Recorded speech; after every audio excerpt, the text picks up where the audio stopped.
अगर आज हम ये संशोधन लेके नहीं आते तो जिस सदन में हम बैठे हैं, ये पार्लियामेंट बिल्डिंग, इसको भी क्लेम किया जा रहा था।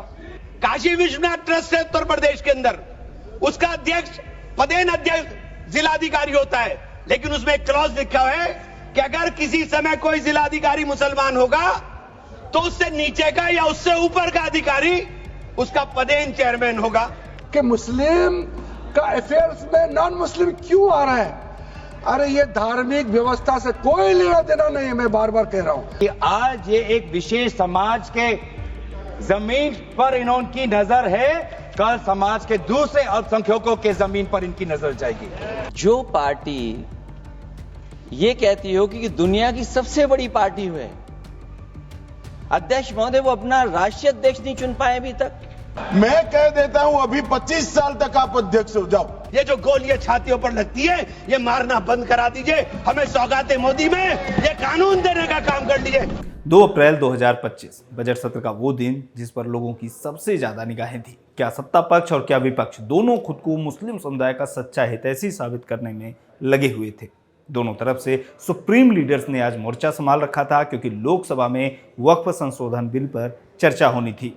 चर्चा हुई भी और खूब आरोप प्रत्यारोप भी लगे, एक दूसरे पर हमले भी हुए और तंज भी खूब कसे गए। आज पूरे दिन लोकसभा में जो कुछ भी हुआ वो बताएंगे हम आपको पार्लियामेंट स्ट्रीट के इस एपिसोड में। नमस्कार, गौरव श्यामा पांडे नाम है मेरा और स्वागत है आपका पार्लियामेंट स्ट्रीट में। वक्फ बिल को लेकर सत्ता पक्ष और विपक्ष दोनों की आज पूरी तैयारी थी। बिल पेश होने से पहले ही दोनों पक्षों ने व्हिप जारी कर दिया था, यानी अपने अपने सदस्यों को यह स्पष्ट कर दिया था कि मित्रों, आज के दिन संसद में उपस्थिति अनिवार्य है। दोनों तरफ खूब मीटिंग्स भी हुई। 12 बजे केंद्रीय अल्पसंख्यक कार्य मंत्री किरेन रिजिजू ने लोकसभा में बिल पेश किया। कहा कि बिल को लेकर विपक्षी दल लोगों को गुमराह कर रहे हैं। अगर बिल नहीं आता तो देश की संसद भी वक्फ की प्रॉपर्टी होती। इस पर विपक्षी सदस्यों ने आपत्ति जताई। 1970 से एक केस चल रहा था दिल्ली के अंदर में। दिल्ली के अंदर में हमारा सीजीओ कॉम्प्लेक्स है, पार्लियामेंट बिल्डिंग है, कई प्रॉपर्टीज है, और इसको वक्फ बोर्ड, दिल्ली वक्फ बोर्ड ने क्लेम किया कि ये वक्फ प्रॉपर्टीज है। उसके बाद ये केस चल रहा था अदालत में। उस समय यूपीए सरकार ने पूरा सारा जमीन को डी नोटिफाई करके वक्फ बोर्ड को दे दिया। 123 प्रॉपर्टी। अगर आज हम ये संशोधन लेके नहीं आते तो जिस सदन में हम बैठे हैं, ये पार्लियामेंट बिल्डिंग, इसको भी क्लेम किया जा रहा था। एयरपोर्ट, बसंत विहार, और अगर नरेंद्र मोदी जी का सरकार नहीं आते, अगर यूपीए का सरकार कंटिन्यू रहता, तो क्या क्या बिल्डिंग को डी नोटिफाई किया जाना था। 123 प्रॉपर्टी को तो डी नोटिफाई किया। रिजिजू ने स्पष्ट किया कि ये बिल किसी भी धार्मिक क्रियाकलाप में हस्तक्षेप नहीं करता है। ये बस संपत्ति के प्रबंधन से जुड़ा है। इसका धार्मिक व्यवस्था से कोई लेना देना नहीं है। गवर्नमेंट किसी भी धार्मिक व्यवस्था को, किसी भी रिलीजियस इंस्टीट्यूशन, कोई धार्मिक काम में हस्तक्षेप करने नहीं जा रहा है। ना ही वक्फ बोर्ड किसी धार्मिक स्थल का व्यवस्था में कोई भी तरीके से हाथ डालने का प्रावधान है, बिल्कुल नहीं है। वक्फ बोर्ड के मैनेजमेंट में गैर मुस्लिम सदस्यों को शामिल करने के प्रावधान पर कई सदस्यों और धार्मिक संगठनों ने आपत्ति जताई थी। इस पर भी किरेन रिजिजू की ओर से स्पष्टीकरण दिया गया। जो आप लोग बार बार कहते हैं कि वक्फ बोर्ड में गैर मुसलमान कैसे आ रहा है, इसका मैं छोटा सा एग्जांपल देना चाहता हूं। अभी हम लोग किसी धर्म, किसी जाति का हिसाब से तो हम एमपी नहीं बने हैं, हम तो ऐसे सिटीजन होकर के एमपी बने हैं। तो अगर मेरा कॉन्स्टिट्यूंसी वाला हमको कहेंगे कि किरेन रिजिजू मेरा यहाँ नहीं आ सकता है, हमारा धर्म और तुम्हारा धर्म अलग है, तो कैसे होगा? मैं तो एज एमपी, मेरे पास अथॉरिटी है, मैं जा सकता हूँ। उसी प्रकार से आपका ट्रस्ट है, ट्रस्ट को चलाता है चैरिटी कमिश्नर। तो ट्रस्ट वाला कैसे कहेंगे कि चैरिटी कमिश्नर मेरा जात का ही होना चाहिए? चैरिटी कमिश्नर तो गवर्नेंस को संभालने के लिए है, चलाता तो ट्रस्ट है। उसी प्रकार से आप कैसे कह सकते हैं कि मेरा वक्फ प्रॉपर्टी को देखने के लिए वक्फ बोर्ड में गैर मुसलमान नहीं हो सकता है? आप कैसे कह सकते हैं? ये तर्क आप थोड़ा गहराई से सोचिए, क्योंकि ये बार बार कहा गया है। मैं नाम नहीं लूंगा, वो बाद में तो बोलेंगे हमारे कुछ लोग हैं कि मुस्लिम का अफेयर्स में नॉन मुस्लिम क्यों आ रहा है? अरे ये धार्मिक व्यवस्था से कोई लेना देना नहीं है, मैं बार बार कह रहा हूं। सत्ता पक्ष के बाद बारी आई विपक्ष की। अल्पसंख्यक कार्य मंत्री के बाद कांग्रेस की ओर से सदन में उपनेता गौरव गोगोई बोलने के लिए खड़े हुए। बिल का विरोध करते हुए गोगोई ने कहा कि ये बिल संविधान के मूल ढांचे पर आक्रमण करता है। गौरव गोगोई ने बिल को धार्मिक मामलों में दखल देने वाला बताया। कहा कि आज एक समाज की जमीन को लेकर बिल आया है, कल दूसरे अल्पसंख्यकों पर बिल आएगा। आज ये एक विशेष समाज के जमीन पर इनकी नजर है, कल समाज के दूसरे अल्पसंख्यकों के जमीन पर इनकी नजर जाएगी। आज ये बिल सिर्फ एक विशेष समुदाय के जमीन पर इनकी नजर है, कल दूसरे समुदायों के जमीन पर इनकी नजर जाएगी। बार बार ये बिल सर इतना संशोधन की जरूरत है, ये मैं नहीं कहता कि संशोधन की जरूरत नहीं है। मंत्री महोदय ने बार बार इसका जिक्र किया कि ये बिल कितनी बार इसका संशोधन हुआ। इसकी शुरुआत आप जहां से भी पकड़े, आप 1810, 1817, उसके बाद 1954, 1984, 1995, सच्चर कमेटी, रहमान कमेटी 2003। संशोधन चाहिए सर, मैं नहीं कहता कि हम संशोधन के विपक्ष में नहीं, लेकिन संशोधन इस प्रकार का हो जिससे बिल का रूपायन, जिससे बिल और ताकतवर बने। और इन्होंने ऐसे संशोधन लाए हैं जिससे बिल से इस देश में और यहां पे समस्या बढ़ेगी और मसले बढ़ेंगे और लिटिगेशन होगा। गोगोई ने कहा कि यह भ्रम फैलाया जा रहा है कि वक्फ ट्रिब्यूनल का ही आदेश अंतिम होता है, हाईकोर्ट का इसमें कोई रोल नहीं होता। बार बार ये एक भ्रम फैलाया जा रहा है कि हाईकोर्ट का कोई भूमिका नहीं है। एक भ्रम फैलाया जा रहा है कि जो वक्फ का जो ये एक ट्राइब्यूनल का जो ऑर्डर आता है वही है, उसके बाद हाईकोर्ट पावरलेस है। ऐसी बात नहीं है। आप पेरेंट एक्ट पढ़िए, आप पेरेंट एक्ट में अगर सेक्शन 83 पढ़ेंगे, पेरेंट एक्ट में सेक्शन 83(9), उसके बाद क्या लिखा गया है? Provided that a high court may on its own motion और on the application of the board और any person aggrieved call for and examine the records relating to any dispute and may confirm or reverse the decision. ये power high court में parent act में है ही 2013 के संशोधन के बाद। तो क्यों बार बार आप ऐसा एक भ्रम फैला रहे हैं कि हाईकोर्ट का कोई रोल नहीं है? अगर कहीं अन्याय हुआ है, अगर कहीं अन्याय हुआ है, चाहे दक्षिण में हो, उत्तर में हो, उत्तर पूर्वांचल में हो, पश्चिम में हो, तो सेंट्रल गवर्नमेंट के पास वो पावर्स हैं। गौरव गोगोई ने बिल को संविधान के खिलाफ बताया तो रविशंकर प्रसाद ने इसे सिरे से खारिज कर दिया। भाजपा सांसद रविशंकर प्रसाद ने कांग्रेस पर तुष्टीकरण का आरोप लगाते हुए शाहबानो प्रकरण का जिक्र किया। याद करिए, शाहबानो के केस में जब सुप्रीम कोर्ट ने एक निर्णय दिया कि शाहबानो एक डिजर्टेड वाइफ थी, उनको कुछ 100 रुपये मिले, तो सुप्रीम कोर्ट के फैसले पर हो हल्ला किया गया। यही लोग हैं। और सर, उस समय राजीव गांधी इस देश के प्रधानमंत्री थे, 400 का बहुमत था, मात्र एक बेवा मुस्लिम 75 साल की महिला को कुछ 100 रुपये दिए गए, क्या हंगामा खड़ा कर दिया गया। और सर, आज जब मैं शाहबानो पर बात कर रहा हूं सर, तो मुझे अपने दोस्त आरिफ मोहम्मद खान के बारे में कुछ बोलना है सर। वो आपकी सरकार में मंत्री थे, उनका 2 दिन ऐतिहासिक भाषण हुआ था इसी सदन में कि सुप्रीम कोर्ट का फैसला अच्छा है।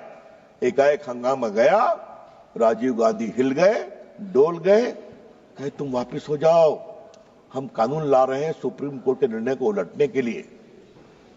ये भी हमने देखा है ना सर। शाहबानो के बाद यात्रा आती है साराबानो तक सर, 3 तलाक पर। 3 तलाक को लेकर सर इतनी परेशानी थी, मुस्लिम महिलाएं गई थी कोर्ट में। और सर, मैं हाउस में आज कहना चाहता हूं, 2 साल तक इनकी सरकार ने सुप्रीम कोर्ट में जवाब नहीं फाइल किया ताकि मामला लटकता रहे। समाजवादी पार्टी के अध्यक्ष और कन्नौज से सांसद अखिलेश यादव ने बिल को भाजपा की नफरत की राजनीति का एक और अध्याय बताया। वक्फ की वर्तमान व्यवस्था में चाहे 5 साल के धर्म पालन की पाबंदी की बात हो, या कलेक्टर से सर्वेक्षण के हस्तक्षेप की बात हो, या वक्फ परिषद या बोर्ड में बाहरियों को शामिल करने की बात हो, इन सब का उद्देश्य मुस्लिम भाइयों के सार्वजनिक अधिकार को छीनकर उनके महत्व और नियंत्रण को कम करना है। ट्रिब्यूनल के निर्णय को अंतिम न मानकर उच्च न्यायालय में लेकर जाने की अनुमति देना दरअसल जमीनी विवाद को लंबी न्यायिक प्रक्रिया में फंसाकर वक्फ भूमि पर कब्जों को बनाए रखने का रास्ता खोलेगा। सबसे बड़ी बात यह कि वक्फ बिल के पीछे की न तो नीति सही है न नीयत, ये देश के करोड़ों लोगों से उनके घर दुकान छीनने की भी साजिश है। भाजपा एक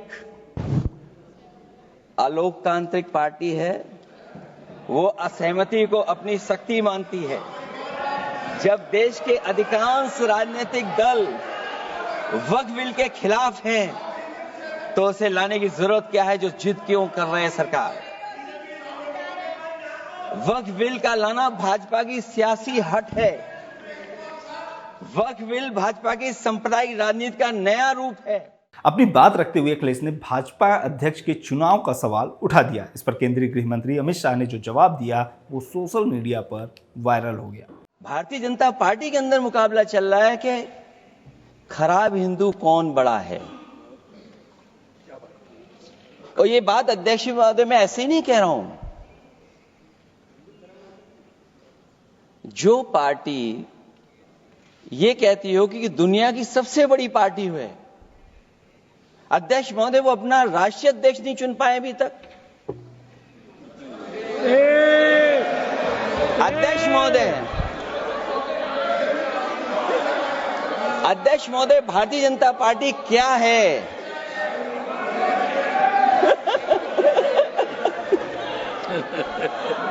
जी मैं अखिलेश जी ने बहुत हंसते हंसते कहा है, इसको हंसते हंसते जवाब देना। इस सामने जितनी पार्टियां हैं उनका राष्ट्रीय अध्यक्ष उन 5 लोगों को ही चुनना है परिवार के। हमें माननीय अध्यक्ष जी करोड़ों सदस्यों में से 12-13 करोड़ सदस्य प्रक्रिया कर कर चुनना है तो देर लगती है। आपके यहां जरा भी देर नहीं लगेगी। मैं कह देता हूं अभी 25 साल तक आप अध्यक्ष हो जाओ, नहीं बदल सकता। अखिलेश के बाद तृणमूल कांग्रेस की ओर से बिल के विरोध में कल्याण बनर्जी, शिवसेना उबाठाई, उद्धव गुट की ओर से अरविंद सावंत, डीएमके से ए राजा, जबकि बिल के पक्ष में भाजपा से जगदम्बिका पाल, तेलुगु देशम पार्टी से कृष्णा प्रसाद तेनेटी, लोजपा रामविलास से अरुण भारती और जेडीयू से ललन सिंह ने अपनी अपनी पार्टी का पक्ष रखा। शिवसेना के सांसद श्रीकांत शिंदे ने कहा कि कुछ लोग कह रहे हैं कि इस बिल से समस्याएं बढ़ेंगी, लेकिन उनकी समस्याएं बढ़ेंगी जिन्होंने लूट मचा रखी थी। शिवसेना उबाठा पक्ष पर निशाना साधते हुए शिंदे ने कहा कि आज अगर बाल ठाकरे होते तो क्या यहाँ ये भाषण कर पाते। यहाँ पर मुझे उनका भाषण सुनते वक्त बहुत वेदना हुई, बहुत ही शॉकिंग था कि अरे वक्त पे ही बोल रहा हूँ बाबा। इधर देखिए, इधर सामने। मुझे इनसे आपसे बात कर रहा हूँ, सामने देखिए। इनसे मुझे यूबीटी वालों से प्रश्न पूछना है। अपनी अंतरात्मा से इनको प्रश्न पूछना चाहिए कि बाला साहब आज होते तो ये क्या आज ये भाषण कर पाते यहाँ पर? आज इस सदन में एक बात साफ हो गई, ये यूबीटी वाले किसकी विचारधारा को मान रहे हैं और ये बिल का विरोध कर रहे हैं। इनके पास एक सुनहरा अवसर था अपनी गलतियों को सुधारने का, अपने इतिहास को संभालने का और विचारधारा को जिंदा रखने का, जिसके लिए कभी बाला साहब ठाकरे जी ने आंदोलन किया था। लेकिन अफसोस यूबीटी वालों ने उस विचारधारा को तो पहले ही बुलडोजर के तले जो है सुरोड़ मरोड़ दिया है। कांग्रेस सांसद इमरान मसूद ने कहा कि वक्फ बिल जिन्होंने इसे ड्राफ्ट किया उन्हें इसकी जानकारी नहीं है। वक्फ को मुसलमान जानता है, समझता है। इमरान मसूद ने काशी विश्वनाथ मंदिर का रेफरेंस देते हुए गैर मुस्लिम को सदस्य बनाने पर आपत्ति जताई। क्योंकि मैंने अभी कहा कि भाई आप दूसरे जो ट्रस्ट हैं या जो दूसरे धर्म के ट्रस्ट हैं उनके अंदर क्या आप दूसरे धर्म के लोगों को शामिल करने की अनुमति देंगे? नहीं है। काशी विश्वनाथ ट्रस्ट है उत्तर प्रदेश के अंदर, उसका अध्यक्ष पदेन अध्यक्ष जिलाधिकारी होता है, लेकिन उसमें एक क्लॉज लिखा है कि अगर किसी समय कोई जिलाधिकारी मुसलमान होगा तो उससे नीचे का या उससे ऊपर का अधिकारी उसका पदेन चेयरमैन होगा। आप मुसलमान के ऊपर यह शर्त लागू करते हैं, आप मुसलमान के ऊपर यह शर्त लागू करते हैं कि इसके ऊपर लिमिटेशन एक्ट, विधेयक के खंड 40A की धारा 107 जो वक्फ संपत्तियों की समय सीमा को अधीन करता था, लिमिटेशन एक्ट लागू करता था। ईद के मौके पर भारतीय जनता पार्टी की ओर से बांटी गई सौगाते मोदी का जिक्र करते हुए इमरान मसूद ने कहा कि हमें सौगाते मोदी नहीं चाहिए, छाती पर गोली मारना बंद कराइए। ये बाबा साहब के सपनों का संविधान है कि उन्होंने देश के अंदर रहने वाले प्रत्येक नागरिक को, जो गरीब से गरीब नागरिक है, उसको वो अधिकार दिया जो सामने बैठे हुए हमारे प्रधानमंत्री को होगा, वो ये अधिकार बाहर सड़क पर बैठे हुए एक मजदूर को होने का काम होगा। ये बाबा साहब का संविधान है। मानवर इसे कमजोर करने का काम, मैं आप हाथ जोड़कर विनती करता हूं, अभी हमें सौगाते मोदी मिली, एक सेकंड, हमें सौगाते मोदी मिली, हमें सौगाते मोदी में ईद की सवैयां नहीं चाहिए, हमें सौगाते मोदी में शिक्षा दे दीजिए, हमें सौगाते मोदी में रोजगार दे दीजिए, हमें सौगाते मोदी के अंदर मोहब्बत दे दीजिए। ये जो गोलियां छातियों पर लगती है, ये मारना बंद करा दीजिए। हमें सौगाते मोदी में ये कानून देने का काम कर लीजिए। बहुत बहुत धन्यवाद। मान्यवर भाजपा सांसद अनुराग ठाकुर ने सेक्शन 40 को तुगलकी फरमान बताया। कहा कि इसमें जो प्रावधान है वो ये है कि दान किसी भी धर्म के व्यक्ति से लिया जा सकता है, लेकिन देखभाल करने वाला मुस्लिम ही होगा। अनुराग ठाकुर यही नहीं रुके, उन्होंने कर्नाटक के घोटालों का भी जिक्र किया और उसमें कांग्रेस के राष्ट्रीय अध्यक्ष मल्लिकार्जुन खड़गे को भी घसीट लिया। इस पर विपक्ष के सदस्यों ने हंगामा किया, जिसके बाद मल्लिकार्जुन खड़गे का नाम कार्रवाई से हटाना पड़ा। कौन सा कानून है जिसके खिलाफ आप कोर्ट भी नहीं जा सकते? ये कौन सा ऐसा कानून है जो संविधान से भी ऊपर है? इसका नाम वक्फ है, जो कांग्रेस के समय बना है। सर, इसने गुरुद्वारे हो, मंदिर हो, घर हो, गांव हो, सब पे कब्जा करने का काम किया है। एक तुगलकी भी फरमान है सेक्शन 40, इसमें दान देने वाला किसी भी धर्म का हो सकता है, लेकिन देखभाल करने वाला मुसलमान ही होना चाहिए। ये मंदिर में तो ऐसा नहीं है। सरकारें मंदिर का, ये कर्नाटक की सरकार है कांग्रेस की, 450 करोड़ रुपया साल का आप इकट्ठा करते हैं, कहां खर्च करते हैं, कौन जवाब देता है उसका? एक एक रुपए का हिसाब आपको देना चाहिए था। क्या किसी मस्जिद का पैसा आपने लिया? क्या किसी वक्फ बोर्ड का पैसा आपने लिया? लेकिन कर्नाटक में जो घोटाले हुए सर, उसमें इनके राष्ट्रीय अध्यक्ष मल्लिकार्जुन खड़गे जी का नाम भी आता है। जहां पर क्या हुआ सर? यही नहीं, बैठ जाओ,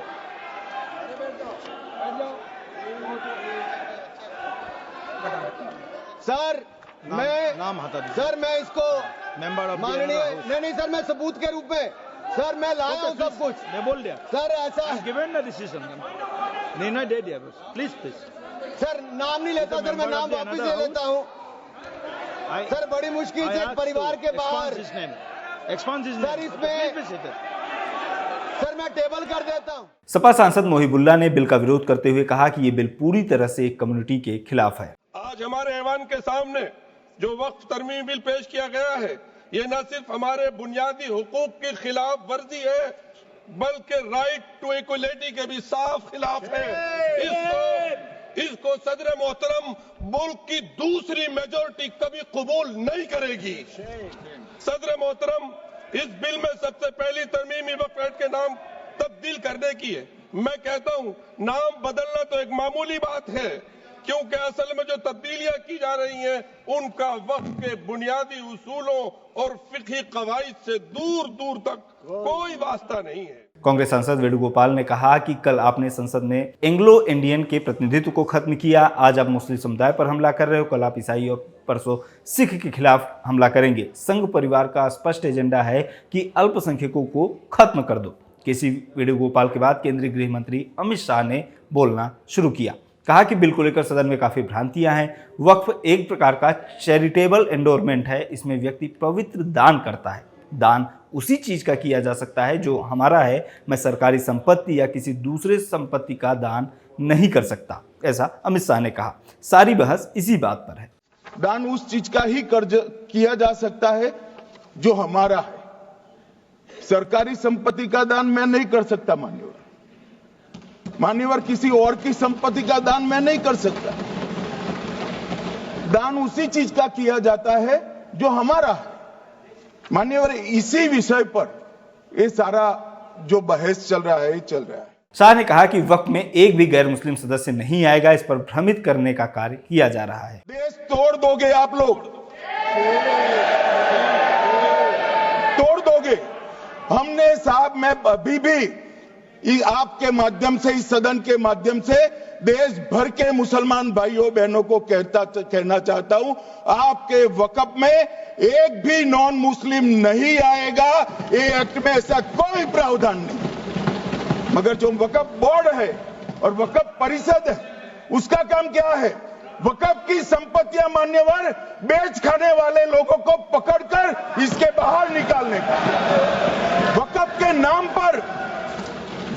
के नाम पर औने पौने दाम में संपत्तियों को 100 साल तक किराए पे देने वाले लोगों को पकड़ना है।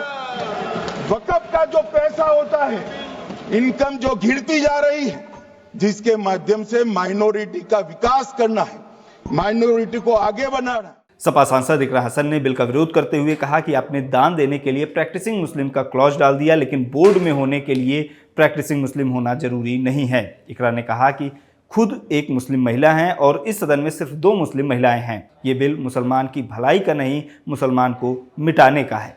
ये वही सरकार है जिसने राम जन्मभूमि ट्रस्ट में ये लिख दिया कि जिला अधिकारी भी अगर होगा तो हिंदू होना चाहिए। कोई मुझे बताए कि वहां पर सेक्युलरिज्म का रस क्यों नहीं घोला गया?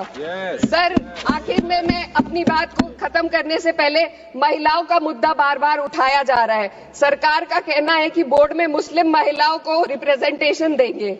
इस कानून से पहले भी मुस्लिम महिलाएं बोर्ड में मेंबर रह चुकी हैं और मिनिमम 2 का प्रोविजन था, उससे ज्यादा भी हो सकती थी।